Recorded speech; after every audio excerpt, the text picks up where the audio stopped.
have low vision, or have another print disability which makes reading, holding a book, or turning a page difficult or impossible. The content is copyrighted by the respective publishers. For more information, please visit us on the web at nfradioreading.org.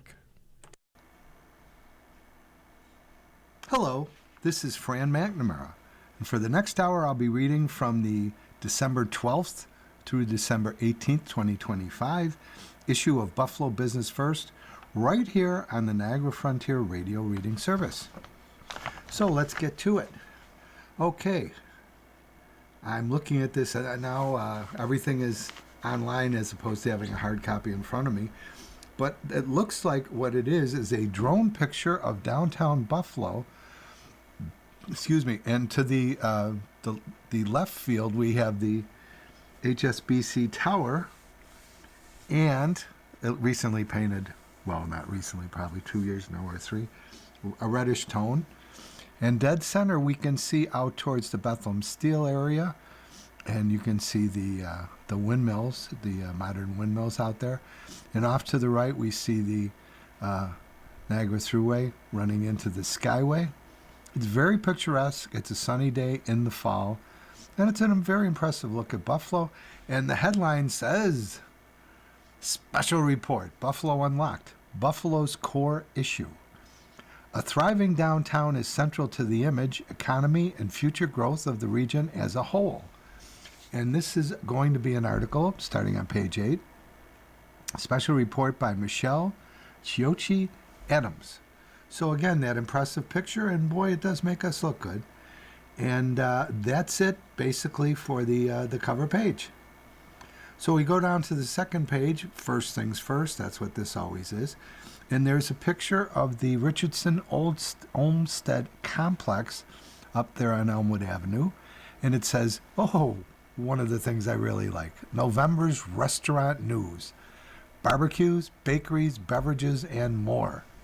Okay, for you former English students, BBB.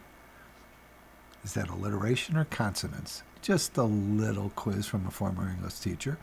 Okay, this is by Tracy Drury. There's a picture of the Olmsted Richardson Complex, and it says 13 restaurants opened around Western New York last month, and that would be November, offering new options for meals, drinks, or desserts. So here they are, and they're not in any alphabetical order, so here we go. First one is Dinosaur Barbecue. Will open its new location at 4245 McKinley Parkway in Hamburg, December 3rd.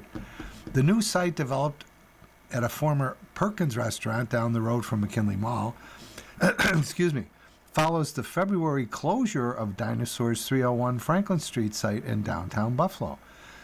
So I guess we are to assume that this is their new site, 4245 McKinley. Okay, the second one is Zetz, Z-E-T''S. Zetz Italian Ice. They held a soft opening November 14th at 12 South Main Street in Portville.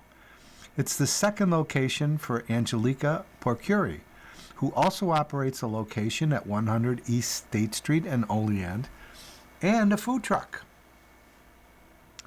The next one is Maboba's Kitchen, and that is open at 1432 Niagara Street, Buffalo, inside the West Side Bazaar.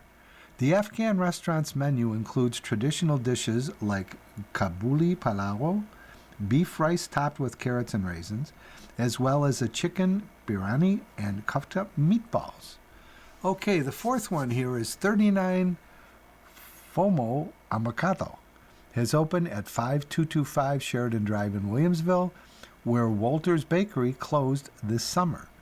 The bakery is the fourth location for owner Jay Mano, who also operates Frankie Primo's plus 39 sites. Okay, I'm going to read that again because the punctuation's a little off, and I'm getting it though. Okay, so this bakery is the fourth location for owner Jay Mano, who also operates Frankie Primo's plus 39 sites on West Chippewa downtown and on Webster Street in North Tonawanda. So they don't have 39 sites. That's part of their name. Frankie Primo's plus 39. The latter of which in North Tonawanda neighbors his Forno e Gelato plus 39. Okay, next we have Krujiki Bakery has opened at 6461 Transit in Lancaster inside the Delavan Hotel and Spa at Salvatore's Hospitality, where owner Anya Dushan took over the existing lobby cafe. The bakery, founded by Dushan's parents, moved from 4475 Transit Road at the Eastern Hills Mall. Okay, so the next one is the Sandwich Mother. Now I'm going to spell that. Sangwich. So it's not sandwich, it's the Sandwich Mother. Has opened its first brick and mortar location at 6926 Buffalo Avenue in Niagara Falls, and that's formerly the home to Ventry's Pizza. Owner Courtney Maraz offers a menu that includes chicken cutlet and meatball sandwiches. Okay. Next is Dulce Hogar Bakery, and they've opened a second site at 951 Niagara Falls Boulevard in Buffalo, formerly home to El Paquete Mexican Grill. The Colombian restaurant owned by Gustavo Pinedo and his family got its start last year, at 448 Oliver Street in North Tonawanda, offering traditional cuisines such as arepas, tamales, and apanadas, in addition to wings, fries, and breakfast sandwiches. Okay, now this next one, please forgive me if I get the pronunciation wrong. It looks very, very interesting. La Cocina di Titi restaurant has opened at the West Side Bazaar at 1342 Niagara Street, Buffalo, specializing in Puerto Rican cuisine. The 16,000 square foot building includes 4 shared kitchen spaces for 8 food businesses, as well as a sit-down dining area downstairs. So again, that's at the West Side Bazaar, 1342 Niagara Street, City of Buffalo. The next one is Resurgence Brewing. Let me read that again. Resurgence Brewing has opened in Fort Myers, Florida. It's the first of 2 expansions for the Buffalo-based brewery, which is also working on a site at 6585 Transit Road in Clarence. And now there's interesting news. Pierce Arrow Bar and Grill has reopened at 1680 Elmwood Avenue in Buffalo, where Ronald Curie relaunched the site, with his catering business shifting to Roneo's Bistro in the kitchen space. The bar restaurant features a bar food menu all day, plus a panini selection. Okay, next we have Equal Parts. Equal Parts has opened at 149 Elmwood Avenue, Buffalo, formerly home to Savoy. In addition to a heavy craft cocktail menu, offerings from Benjamin Jeffers and his wife, Maritza Roca Alvarez, will include local beer and liquor and a small curated food menu. Okay, now the next one is the reason for the picture of the Richardson Olmsted complex. Okay, this is the Richardson Hotel Buffalo reopened its bar at 444 Forest Avenue, Buffalo in late October, following a change in operator. The bar is offering beer and wine to start 5 to 10 p.m., Tuesday through Saturday. Greenwood Hospitality took over operations of the 88-room boutique hotel August 1st at the Richard Olmsted campus. And finally, and boy, this has really been a wealth of information here from Tracy Drury under Data and Details.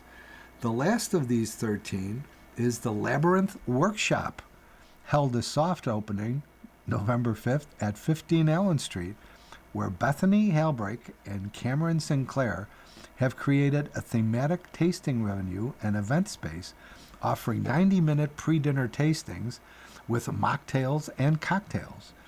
Additional plans call for daytime mixology workshops and arts maker events.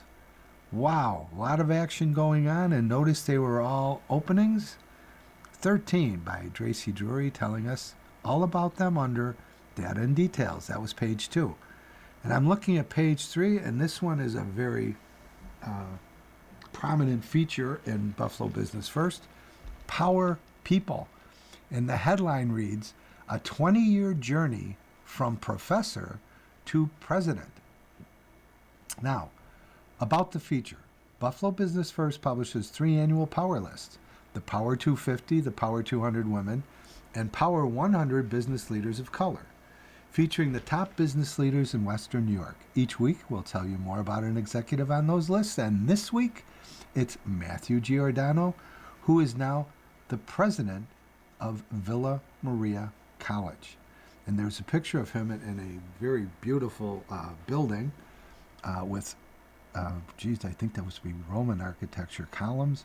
And he's in a dapper blue suit, a very large smile on his face, because now he's the president of Villa Maria College.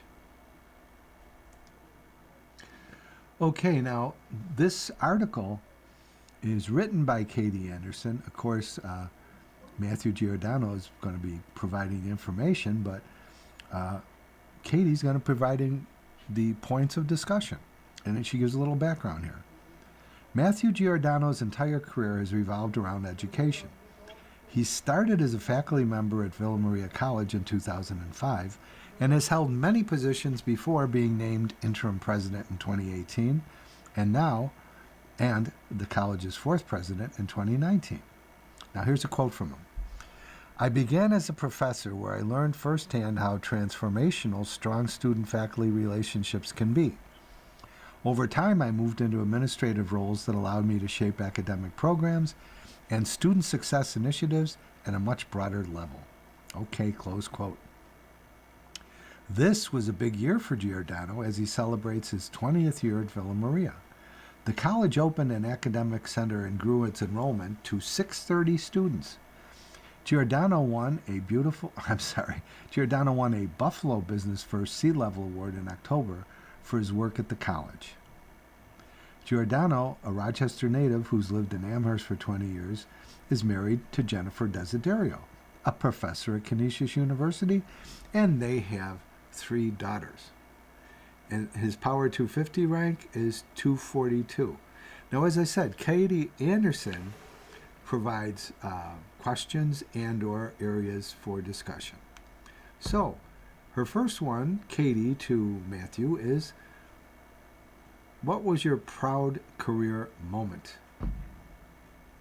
And he says, every time we open the Villa Maria campus to the Western New York community to celebrate a milestone, our community shows up. This past year, we opened the Scott Beeler Center for Academic Excellence. It was nothing short of overwhelming to stand in front of a full room and see so many faces in the crowd, so engaged with Villa and our success.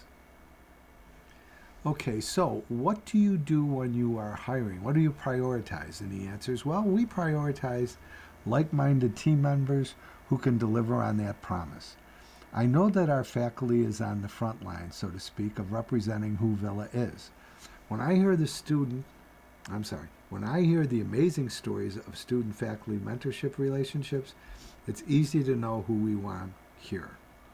We want people who will stand next to and behind our students. So Matthew, what's your favorite place to travel? And he says, I genuinely love visiting area high schools and meeting student guidance counselors and students. Outside of that, my favorite travel is anywhere I can explore a new city on foot, find a great local coffee shop, and sit down with a book. Okay, next Katie asks, what are your hobbies? I exercise a lot, read, watch an overwhelming amount of basketball, and have recently begun drawing a little bit. How are you as a boss? Well, leading Villa through a period of big growth, both in terms of enrollment and mission delivery, requires clarity and connection. I see my role as keeping everyone aligned with our journey, communicating openly and encouraging teams to bring their ideas forward. What's your favorite volunteer organization? Well, we partner with Say Yes and other Western New York education access and opportunity organizations. I'm also on the board of directors of Most Valuable Parents of Buffalo, which is working to reduce violence in our city. So next, Katie asks, Matthew, what would you tell your 25-year-old self? And he says, to be patient, stay curious, and say yes to opportunities that stretch you. The experiences that feel challenging often become the ones that shape you the most.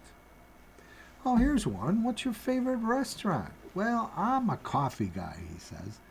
Buffalo has an incredible coffee scene, and I love trying beans from all our local roasters. I regularly make pour-overs in my office using a rotation of Buffalo's roasted coffees. It's one of my favorite small rituals of the day. And what would you do if you had a magic wand? Well, I'd accelerate the growth of good-paying jobs and economic opportunities so more young people build their futures here. Buffalo is full of talent, potential, and heart. We're on the right track, and education plays a major role in that momentum. And finally, Katie asks Matthew, what do you do to maintain a work-life balance? And Matt answers, I have a great family. I'm so lucky for their support. My kids are in college and high school, so between spending time at Villa and supporting them in their adventures, my life is balanced and full. Well, good for you, Matthew Giordano, president of Villa Maria College. And that's the end of page 3, and that's the end of this week's edition of Power People. And by the way, need I tell you, you're listening to a reading of articles and features from Buffalo Business First. You've got it right here on the Niagara Frontier Radio Reading Service. So let's get down to page, this will be page 4, unless my numbers are really off. Now, page 4 is half a page of ads, but the top part says, manufacturing and innovation. And hey, Katie Anderson's giving us these as well. Oh my. Okay, so now she's got 2 articles here, one small and one larger. And she's got what I call a mystery item. Mystery because they give you a number or a quote, and you have to figure out what the number, usually money, has to do it with, or who said the quote. Well, this is a big number. $25 million. Okay, it's under manufacturing and innovation. So, what's up with this $25 million? It says, the amount that WavePoint 3PL, a third-party logistics company based in Pennsylvania, wants to invest in the 279,026 square foot facility at 231 Ship Canal Parkway. The 21-year-old facility was home to CertainTeed's Buffalo operations until Oldcastle APG closed the plant in May. Okay. So that would be $25 million to remodel this facility, I would guess. One thing I have to apologize, it doesn't say where this is located. So maybe if I can take a break just for a second, I'll see if I can find out where they're located, because I think that would make it less of a mystery. Okay, I'm back. I looked it up on my trusty GPS, and it is within the city of Buffalo limits. So Katie Anderson did not err here, because she does say the 21-year-old facility was home to CertainTeed's Buffalo operation. So she doesn't mean Buffalo area. She means within the city of Buffalo. So my mistake, and I hope I didn't make it more mysterious for you. $25 million. Boy, to reinvest in someplace, my gosh, that's impressive. Okay, the next here under Manufacturing and Innovation by Katie Anderson, we have expansion. Confer, C-O-N-F-E-R, Confer Plastics looks north to support growth. North Tonawanda manufacturer planning warehouse in Wheatfield. And there's a picture of Bob Confer, C-O-N-F-E-R, president of Confer Plastics, is at the company's North Tonawanda manufacturing facility. And here's a young man. I'd have to estimate maybe about late 30s, early 40s. and with a very content smile on his face, a Confer content smile on his face. A North Tonawanda company that makes plastics moldings for pools, hot tubs, spas, and patio furniture is planning a large warehouse expansion. Confer Plastics wants to build a 30,000 square foot addition to its warehouse space at 2107 Liberty Drive in Wheatfield and is in the process of getting approval from the town. Bob Confer, president of the company, said the expansion will accommodate growth in pools and spas and for products like ladders, steps, and hot tub cabinets. Now here's a quote. We're also expanding to accommodate our direct-to-consumer business, which is a relatively new endeavor for us. In 2023, we developed online channels for snow sleds and patio furniture. Our initial success has been pretty decent, so we expect the future for these products and more to come to be bright, close quote. The contractor on the project is Tedesco Construction Services, which Bob said has overseen expansion projects at the company's main manufacturing plant at 97 Whitmer Road in North Tonawanda. Confer Plastics, founded in 1973, makes blow-molded products with some of the largest blow-molding machines in the world. It has one that is 15 feet high and can handle 145 pounds of material. It does contract manufacturing in a number of industries like snow sleds, stadium seats, medical devices, mannequins, trash cans, and kayaks. Confer said there won't be additional jobs at the Wheatfield location due to the expansion, but, and here's a quote, it could lead to a handful of jobs being created at the main plant in North Tonawanda because warehouse space has, in a way, the same effect of adding molding machines when it comes to manufacturing capacity. And here's a final paragraph with a very interesting fact here. Confer has 195 employees, according to the most recent list of the region's largest manufacturing companies. So good for him, and how about that? Very impressive. Okay, and by the way, I'm not a cheerleader, but when I see a hefty number of employees, I have an HR background, and that's good. Good for the area, good for all of us. Okay, that's the end of Katie Anderson's Manufacturing and Innovation. Page 5 is an ad. So we go to page 6, and it's Tracy Drury here. And let's see, we've got 1, 2, 3, 4. Oh my God, she has 2 of those mystery items, and then 2 regular articles. So we have Tracy Drury in the business of healthcare. Okay, so we'll start with the smaller of the 2 articles. Closings. BMG to close 4 lab sites, shift testing to Quest. Okay, well, Buffalo Medical Group is closing 4 laboratory sites, pointing to cost and regulatory pressures. The company confirmed it will discontinue on-site laboratory testing services January 1st. It will continue providing lab testing through Quest Diagnostics. The closings will affect 22 jobs.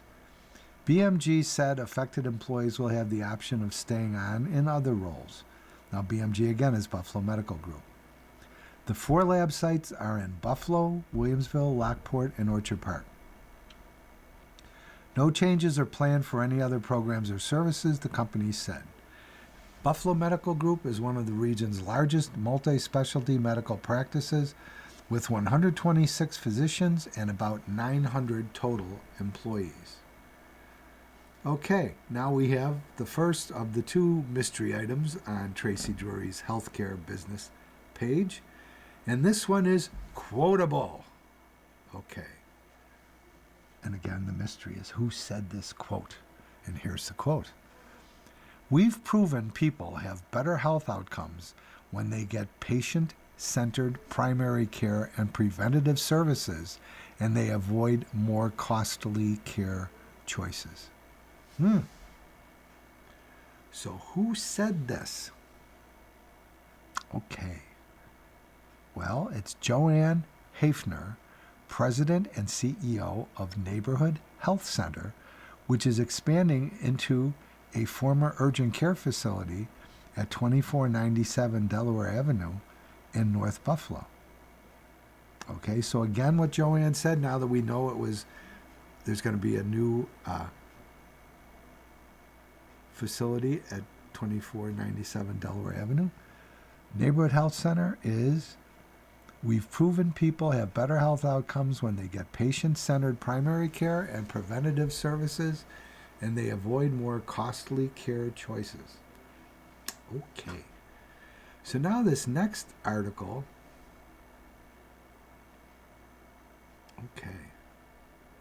is claims against Weinberg hit $55 million from 85 creditors, and this is under bankruptcy. There's a picture here. The Weinberg campus in Gettsville filed for bankruptcy in 2024, with the claims register window closing in late November.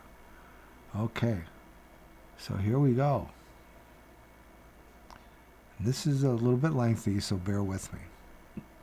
There's a subheading that says, among the claimants is former CEO Bob Mayer, who says he is owed $1.5 million. Okay, claims against Weinberg campus have reached $55 million from 85 creditors, including CEO Robert Mayer, less than a year after the organization filed for bankruptcy.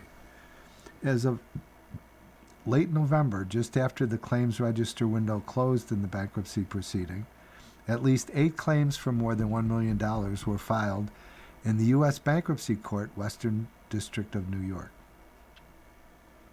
Mayer's $1.5 million claim was the largest from an individual and is tied to a settlement agreement from 2023 when he agreed to postpone receiving back pay until the sale of the Stove-Roff apartments at 471 John James Audubon Parkway, Amherst.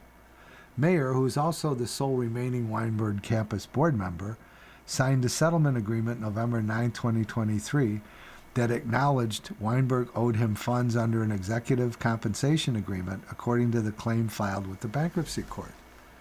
Weinberg campus disputed the allegations, but agreed to the $1.5 million amount due to the uncertainty involved in litigation.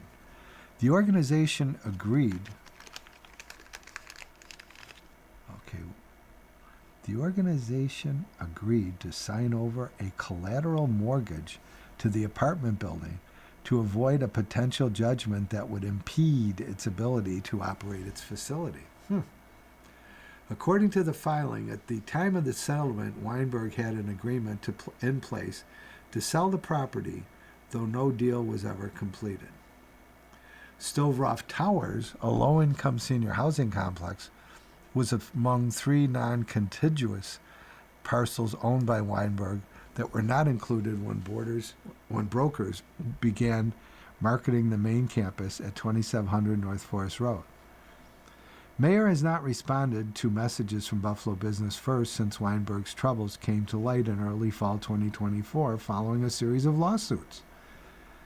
In the months that followed, the property went into foreclosure, the nursing home on the campus shut down, followed by several other units, and the entire volunteer board resigned. The bankruptcy followed in February 2025. Attorney Diane Tiverone of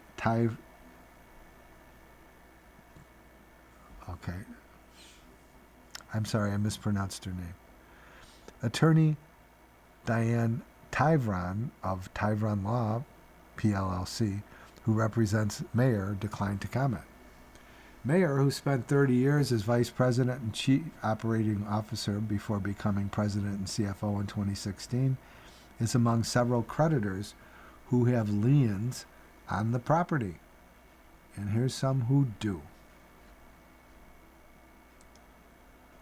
Besides Mayer, the Foundation for Jewish Philanthropies has a $5.7 million claim tied to a loan to the organization. Also, former CEO David Dunkelman, who signed a settlement agreement in 2016 when he retired, but agreed to a forbearance agreement, has a claim of $296,000. ProNexus LLC, a Rochester CPA firm, has a settlement for $190,000. Gross Schumann PC, the Buffalo law firm that continues to represent Weinberg in the bankruptcy, is owed $350,000. Grassi and Associates, a California CPA consulting firm, has a balance due of $132,000. Randy, that's R-A-N-D-I, Randy Dressel, former COO, agreed to settle for $880,000 on a lawsuit related to the organization's failure to establish a charitable trust in her name using deferred compensation funds. And leading the list of creditors is BP Gettsville Campus LLC, the Irvine, California-based company that holds the mortgage on the 100-acre Psych campus. The company has a secured claim for $22.5 million. The Foundation for Jewish Philanthropists is number 2 on the list, followed by Sodexo Operations, which says it is owed $3 million for food services. Oh my. Okay, so that's the end of page 6. All the articles written by... Oh, I'm sorry, I forgot the last... the mystery item, $22.5 million, big number. I'll give you a hint. It goes along with the Weinberg campus article. $22.5 million, the largest claim against the Weinberg campus, is from BP Gettsville Campus LLC, holder of the mortgage on the 100-acre campus. So there's a lot of greenbacks in this mix. Okay, and before we continue, as if you didn't know, you're listening to a reading of articles and features from Buffalo Business First, and of course it's right here on the Niagara Frontier Radio Reading Service. Okay, the next page is commercial real estate, and these articles are on page 7. There's 2 of them, and they're both written by Jacob Tierney.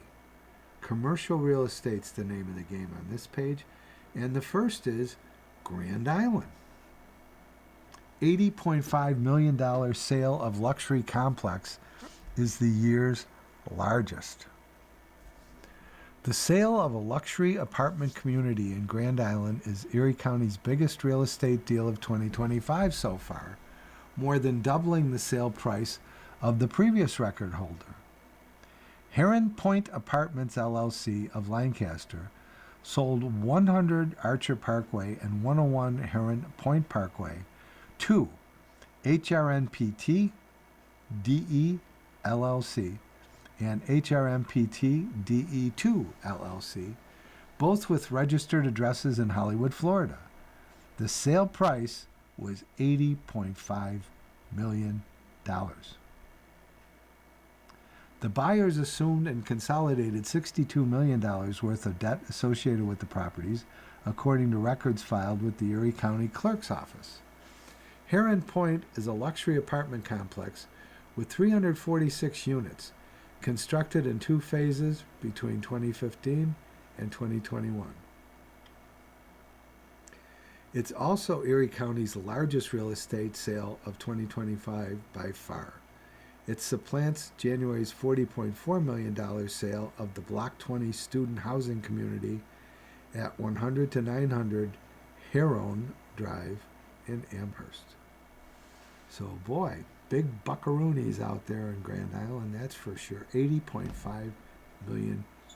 Sale of a luxury complex. Okay, now the largest, or the larger of the 2 on this page, both written by Jacob Tierney. This one reads Lockport, $8 million remake, care home into apartment complex. Well, this is interesting, up in Lockport. Okay, and it says 2 historic stone mansions and facility qualified project for historic tax credits. The development team behind Chase Commons Apartments took on the challenge of turning a former care home complex into a multifamily development because they believed there was a lack of market rate apartments in the Lockport area. It's a belief that appears to have been valid, and this, of course, Jacob is writing, shortly after completing shortly after completion, the 53-unit apartment community is almost fully leased. Chase Commons was an $8 million project led by Dominic Massaro, his son Nick Massaro, his cousin Lisa Massaro Keating of LMK Realty, and Joseph Monarino and William Mahoney of Buffalo Construction Consultants. The team acquired the former Lockport Presbyterian home at 327 High Street in Lockport in early 2023. The 40,000 square foot facility is made up of 4 buildings. 2 are historic stone mansions. One was constructed in the 1850s and the other in the 1870s. These mansions, originally single-family residences, were converted into a care home in the 1950s. But then, in 2006, Lockport Presbyterian expanded with the construction of 2 more buildings. It shut down in 2022. Nick Mazzaro said each of the structures posed different challenges for the team, but the complex as a whole was in good shape. And Nick adds, that was one of the appealing parts of this redevelopment project. It wasn't just sitting here vacant for years or decades on end. Close quote. Chase Commons has 53 studio, 1 and 2 bedroom apartments. Rents range from $1,135 to $2,200 with gas, electricity, water, trash, and Wi-Fi included. Nick Massaro said including utilities and rent was an amenity for residents, but also a practical decision. It would have been too costly to install separate meters for each unit. The larger units have a washer and dryer, while residents of the smaller units can use free on-site laundry facilities. Other amenities include a fitness center and common kitchen and dining area built in the former cafeteria of the care home. Nick Massaro said the historic mansions were the most challenging part of the project. Chase Commons received historic tax credit, which meant they needed to preserve as many original historic details as possible. And finally, Nick adds, when you start opening up the walls, some of which haven't been opened up in 150 years, you find some surprises.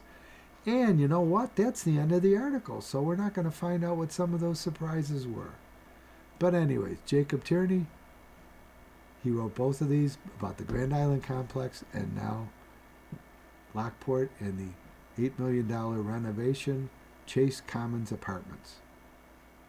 And that, my friends, is the end of page 7.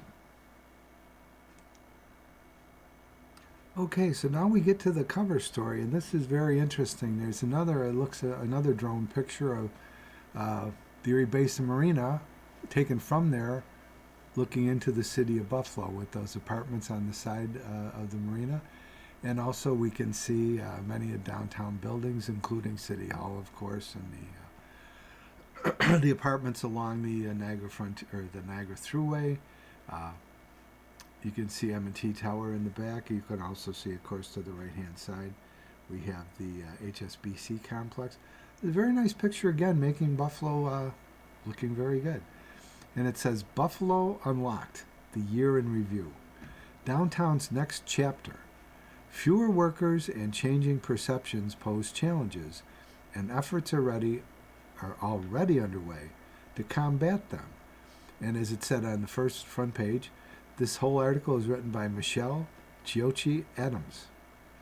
Okay, so we're going to read the article in just a second, but there's a blurb here about the series that this comes from. How far can the region's transformation go, and what's holding it back? Buffalo Business First launched the Buffalo Unlocked series in 2024 to take a close look at how the region can capitalize on strengths and address weaknesses, improving both the local economy and quality of life for the people who live here. We will ask business leaders and other key stakeholders what Buffalo's potential is and how that potential can be unlocked. And we want to hear from you. What must be done to unlock Buffalo's potential? What assets should be utilized? What issues must be addressed? Email the Editor-in-Chief, Michelle Chiocci Adams, at mcadams at bizjournals.com. Again, that is MCADAMS at bizjournals.com. Comments may be used in future stories. And you can go and look online too at catch up on past coverage, www.bizjournals.com /buffalo/news/feature/buffalo-unlocked. Okay, let's get going with the text of the article first, and hopefully we'll have time to get to some of the quotes from some of the people that have commented. Earlier this year, I met with a downtown Buffalo business leader who said he planned to move his company to the suburbs. Some staff members have become uneasy about the state of downtown. They felt unsafe coming and going from the office. It would be easier to move the company than to replace longtime staff if they quit, he said. That conversation stuck with me. It was about much more than one business, and it showed what's at stake if employers and employees don't believe that downtown is a safe and vibrant place to work, live, and play. In the months since, I've sat down with dozens of CEOs and executives to talk about doing business in Western New York. I often ask, and here's a quote, "How are you feeling about the future of downtown?" Close quote. Remote work comes up often, as do after-work entertainment options. I've heard about stalled development projects, the unused population, and a decline in downtown restaurant crowds. These conversations are playing on in cities and downtowns across the country. We all know the pandemic changed how and where many of us do business. Data released early this year by the Queen City Hub Revisited initiative, a partnership of local leaders focused on downtown Buffalo, found that about a third fewer people are traveling into the central business district on a daily basis compared to pre-pandemic rates. So that's thousands fewer people downtown each day, and it affects everything from lunch spots to major employers. But there are signs of change in 2026. First bullet, Ingram Micro is moving its 1,300 local employees to the rebranded Genesee Towers at 257 West Genesee Street, Buffalo. Second, incoming Buffalo Mayor Sean Ryan and his transition team are working to identify priorities and shape, in quotes, direction of our city's next chapter, close quote. Next bullet. Leaders at M&T Bank, which has a significant concentration of employees downtown, have been vocal that creating a vibrant downtown is a priority for the bank, but that M&T can't do it alone. In January 2024, Business First launched the Buffalo Unlocked series. We plan to publish it once a month for a year. Instead, today marks the 24th installment. Next month, we kick off year 3. The series spotlights the issues that are holding us back as a region and preventing Buffalo from reaching its full potential. We've tackled the power grid's capacity concerns, the extension of the Metro Rail, the aging workforce, and the lack of affordable properties for many prospective homebuyers. Next year's topics include childcare, waterfront development, and the future of agriculture here. The state of downtown Buffalo will also continue to play a key role in the series next year as we take a look at housing, development, jobs in downtown's image. In some cases, perception has become reality. Along with our monthly content in print and online, Business First plans to host a panel discussion early in the year with downtown business leaders to talk about where we go from here. Stay tuned for more on that. By bringing key players together, we're aiming to play a role in what comes next. A thriving downtown is important to the entire region and its image.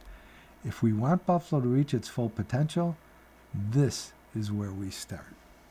Okay, so that takes us to page 10, and there are quite a few quotes starting back on page 8 in the center spread.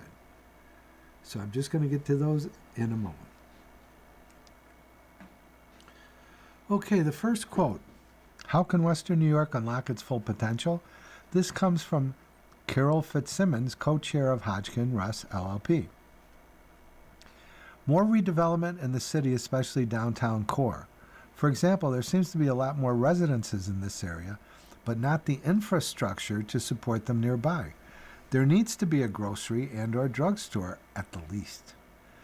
The next is from Ryan Miller, president of T-Mark Plumbing. Downtown, downtown, downtown. We need to highlight our beautiful architecture through our downtown setting. Creating a safe and inviting city landscape is critical to our success. Then across the page, the next one is from Chandra Redfern, CEO of Buffalo Federation of Neighborhood Centers. From an economic standpoint, taking advantage of the city's location, architecture, waterfront, and cultural institutions are unique strengths that should be promoted to drive tourism, innovation, and investment. The next comes from Sarah Garcia, executive recruiter for Aileron. Revitalizing downtown Buffalo, accessible public transportation that connects our city, making it easier to engage with the community, support small businesses, and provide safe transportation during the coldest months. Okay, on page 10 we have two. The first is from Eric Riccoon, Vice President, Development and Leasing of Benderson. Excuse me. High taxation, crime rates, and return to office are three issues that must be addressed to provide a platform for people to want to live, work, and play in downtown Buffalo. Next is from Darrell Haywood Jr., AVP, Community Responsibility Officer, Bank on Buffalo. We have the space and the brain power to make things happen in Western New York. Looking at cities connected to Lake Erie, they have multi-million-dollar development plans and have done extensive research for economic growth. Learn by example is what we need to consider. Okay, now those two are on page 10. Now on page 11, we have 4 comments. Michael Casciano, President and Chief Operating Officer of NOCO, says, employees need to return to the office. As downtown Buffalo succeeds, the entire region will succeed. Peter Chopra, Commercial Banking Relationship Manager, NBT Bank. Increasing residential density downtown would attract small businesses, foster a vibrant community, and create an environment where people of all ages and backgrounds thrive. Then we have from Alfrane Burgos, owner of Alfrane Burgos Hair Salon. Don't let perfection get in the way of progress. Next we have Cynthia Bass, Chief Diversity Officer, ECMC. Creating ways to assist small minority business owners with grants, investments, and inclusive economic strategies. Okay. So next we have a series of pages that is all ads. Oh. Okay, I'm trying to get to the next page of text.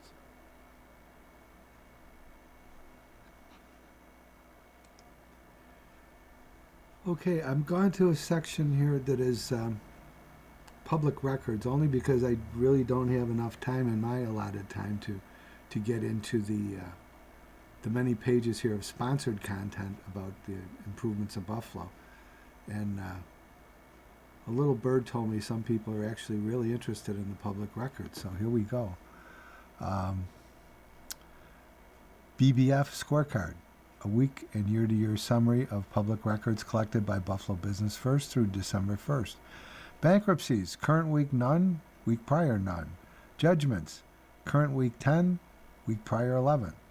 Liquor licenses, 44 in the current week prior 22. Mechanics liens, 0 current week, 1 the week prior. New businesses, 85. Week prior, 123. New corporations, 12. Week prior, 25. Residential real estate transactions, 4. Week prior, 32. State tax liens, none this week, none last week. Okay? Now, for the entire 2025 so far, there have been 18 bankruptcies. There have been 1,008 judgments. Liquor licenses, 2,577. Mechanical liens, 116. New businesses, this is really encouraging, 5,675 in 2025. New corporations, 1,125. Residential real estate transactions, 5,851. State tax liens, 110.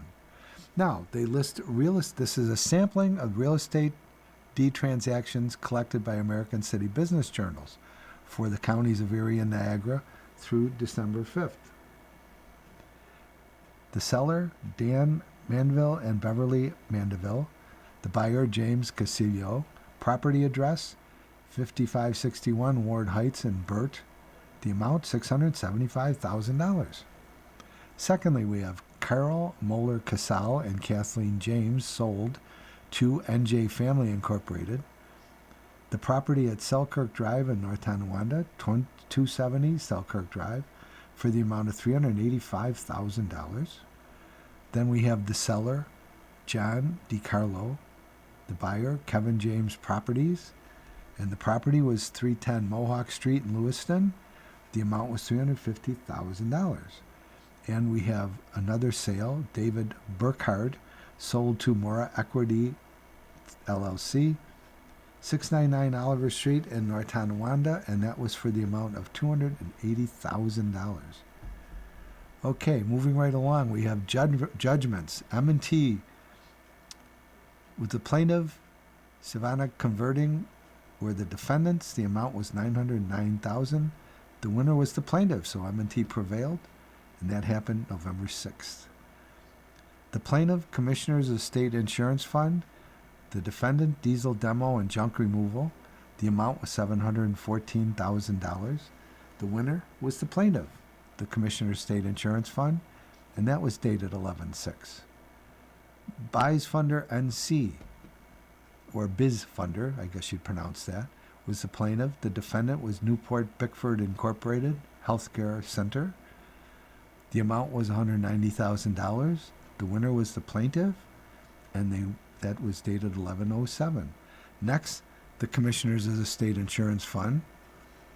The defendant was Your Hometown Mover for $125,408. The plaintiff, the State Insurance Fund, won, and that was 11/19. M&T Bank again was the plaintiff against Eric Powell, Powell's Heating and Cooling. It was an amount of $87,000, and M&T Bank won. That was dated 11/20. BizFunder New York, this time Green Market Cafe, for the amount of $45,000 plus, and the BizFunder prevailed on 11/07. BizFunder again against Green PC, $37,000, and they prevailed on November 6th. Molson Capital Group was the plaintiff against George Grade's Work Columbia, Rockbox Fitness, and Republic Funding Ventures. The suit was for $29,000, and the plaintiff prevailed on 11/19. Then you have Plumera Accord Holdings, where the plaintiff, Simply RRK, was the defendant, $20,000. Plumera Accord Holdings won on 11/20. And finally, Stacy Faubert sued Public Auto Connect, and that was for $5,000, and the plaintiff prevailed on 11/25/25. Excuse me. Okay. And I'll just find, in the one very short time I have remaining, new corporations, sample from Chautauqua, Erie, Genesee, and Niagara counties.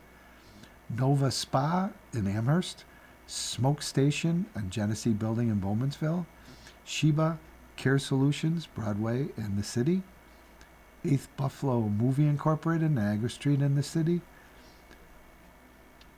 9th Buffalo Movie Incorporated, Niagara Street in the city, 10th Buffalo Movie, 1155 Niagara again, and that was on the 21st again, and those were in the city of Buffalo. Another in the city of Buffalo is KAS Concerns, 138 Wellington Road in the city, UMax Health and Wellness Buffalo Incorporated on Genesee Street in the city, and finally Prime Shield Security, Newfield Street, Lower Front Apartment, Buffalo in the Riverside area.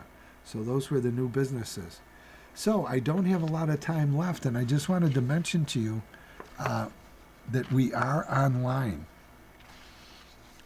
And probably the simplest way to get to our page is to put in your search box, whatever that may be, NFRRS, Niagara Frontier Radio Reading Service. You could just put the letters, the acronym, or you can write out the whole thing, Niagara Frontier Radio Reading Service, and it will take you to our page. And you'd be amazed at the backlog of what's on there that you can find for your, as my dad would say, for your edification. And certainly these are available to you, and we encourage you to go online to those sites and do what you can to get a hold of former articles or even more recent or even current ones. And there certainly is a library there again and I am an English major, a master's degree, and I got to tell you, there are some even books that have been read that are available on there. And boy, I'm sorry, especially in this type of weather, nothing like a good book. Get a nice hot cup of hot chocolate or coffee or whatever suit your fancy, and have somebody read your book. You can't beat it. And I say that sincerely. What a great way to pass your time. But anyways, you've been listening to a reading of articles and features from the December 12th through 18th issue of Buffalo Business First. We read from Buffalo Business First every Wednesday at 7 p.m. Your reader has been Fran McNamara, and I sincerely thank you for listening. Coming up next in the Niagara Frontier Radio Reading Service, we have Time Magazine. At 8 o'clock, we have the New York Times. And following that, at 9 o'clock, we have Discover Magazine. Stay with us for these readings and more throughout the day. Thank you for listening.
following program is intended for listeners who are blind, have low vision,